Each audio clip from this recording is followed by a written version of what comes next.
hastighed siden den nat på den vindblæste bakketop. Jeg troede, du ville sørge for hendes sikkerhed. Hun og James valgte at stole på den forkerte person, sagde Dumbledore. Lidt ligesom dig, sagde Lewis. Håbede du ikke også, at Lord Voldemort ville skåne hende? Snapes vejrtrækning var overfladisk. Hendes dreng overlever, sagde Dumbledore. Snape gjorde et lille kast med hovedet, som om han var generet af en irriterende flue. Hendes søn lever. Han har hendes øjne. Præcis hendes øjne. Du husker vel, hvordan Lily Evans øjne så ud, Snape? Farven. Formen. Stop, rødede Snape. Hun er væk. Død. Er det et udtryk for anger, Severus? Jeg vil ønske, at jeg var død. Og hvad nytte kunne du så være til for nogen som helst, sagde Dumbledore koldt. Hvis du elskede Lily Evans, hvis du virkelig elskede hende, så er der kun én vej frem for dig. Snape så ud, som om han spejtede gennem en dis af smerte, og det lå til at tage lidt tid, før Dumbledores ord trængte ind. Hvad mener du? Du ved, hvordan og hvorfor hun døde. Sørg for, at det ikke var forgæves. Hjælp mig med at beskytte Lillys søn. Det behøver ingen beskyttelse. Mørkets herre er væk. Mørkets herre vil vende tilbage. Og Harry Potter vil svæve i frygtelig fare, når det sker. Der var stille lige. Ganske langsomt genvandt Snape selvkontrol og fik styr på sin egen vejrtrækning. Til sidst sagde han, udmærket. Men røb det aldrig nogensinde, Dumbledore. Lad dette forblive imellem os. Svær på det. Jeg kan ikke bære det, især over for Potters søn. Jeg vil have dit ord på det. Mit ord, Severus. Mit ord på, at jeg aldrig vil afsløre dine bedste sider. Dumbledore nikkede og så ned på Snapes vilde, forpinte ansigt. Hvis du insisterer. Kontoret opløste sig, men gendannede sig omgående. Snape vandrede ophidset frem og tilbage foran Dumbledore. Middelmådig og arrogant som sin far, en kronisk regelbryder, henrygt over sin berømmelse, opmærksomhedssøgende og flabet. Du ser, hvad du forventer at se, Severus, sagde Dumbledore, uden at hæve sit blik fra en udgave af tidens trylletendenser. Andre lærere fortæller, at drengen er beskeden, sympatisk og pænt begavet. Personligt finder jeg, at han er et indtagende barn. Dumbledore bladrede og fortsatte stadig uden at se op. Hold øje med Quirrell, vil du? En virvel af udflyvende farver, og nu hen lå alting i mørke. Snape og Dumbledore stod vagt et lille stykke fra hinanden i indgangshallen, mens de sidste strejfere fra julebærdet passerede den på vej op til deres seng. Nå, murmede Dumbledore. Karkaroffs mærke er også ved at blive mørkere. Han er panikslagen og frygter en hævnaktion. Du ved jo, hvordan han hjalp ministeriet efter mørkets herres fald. Snape skævede på Dumbledores skævnæsede profil.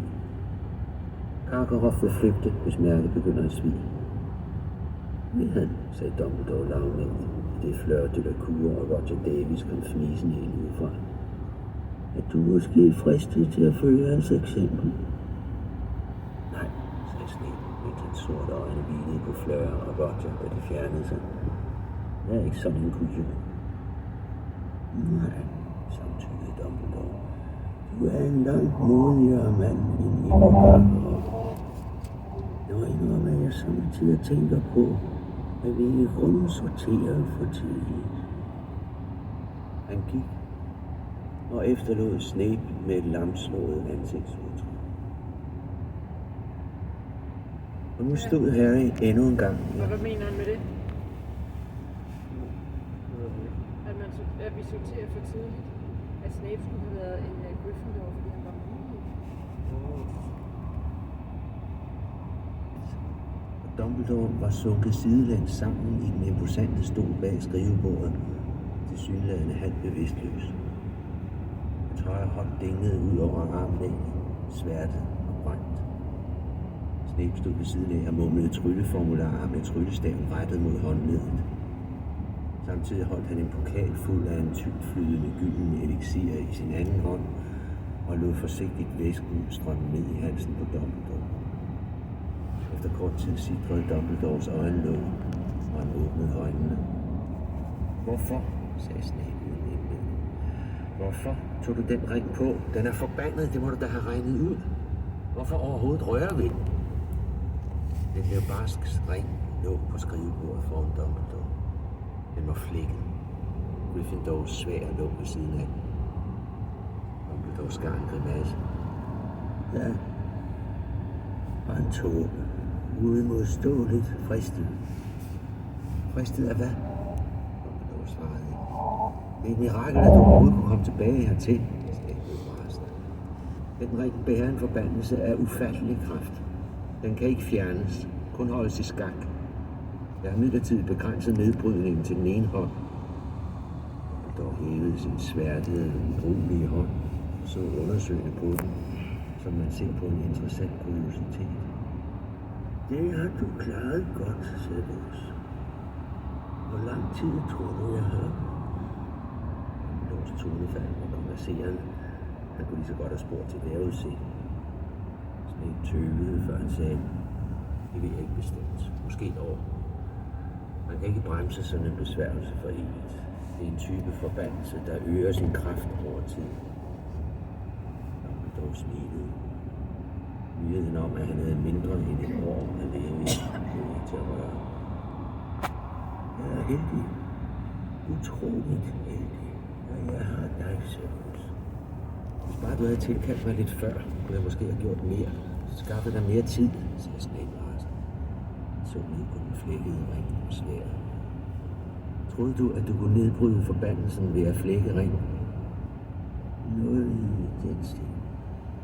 Jeg var nok ikke ved mine fulde fem, sagde Dumbledore. Med en kraftanstrengelse satte han sig ret op i stolen. Ved du hvad? Det her gør faktisk tingene meget lettere. Snape så ikke forvirret ud. Dumbledore smilede. Jeg taler om den plan, Lord Voldemort har tildelt mig hovedrollen i. Hans plan om at lade den arme Draco Malfoy myrde mig. Snape satte sig i stolen, her vi så ofte havde siddet på den anden side af Dumbledores skrivebord. Jeg kunne mærke, at han gerne ville sige mere om Dumbledores forbandede hånd. Denne løftede blot op som en høflig afvisning af yderligere diskussion om den sag. Bister mine fortsatte Snape. Mørkets herre forventer ikke, at Draco klarer det. Det er kun ment som en afstraffelse af Lucius for hans nylige fiasko.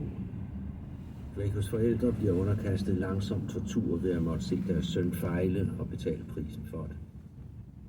Drengen har kort sagt en dødsdom hængende over hovedet, lige så sikkert som jeg har, sagde Dumbledore. Og har jeg ret, når jeg antager, at du udpeges som den, der udfører jobbet, når Draco fejler? Der var en kort tavshed. Det vil jeg mene er Mørkets herres plan.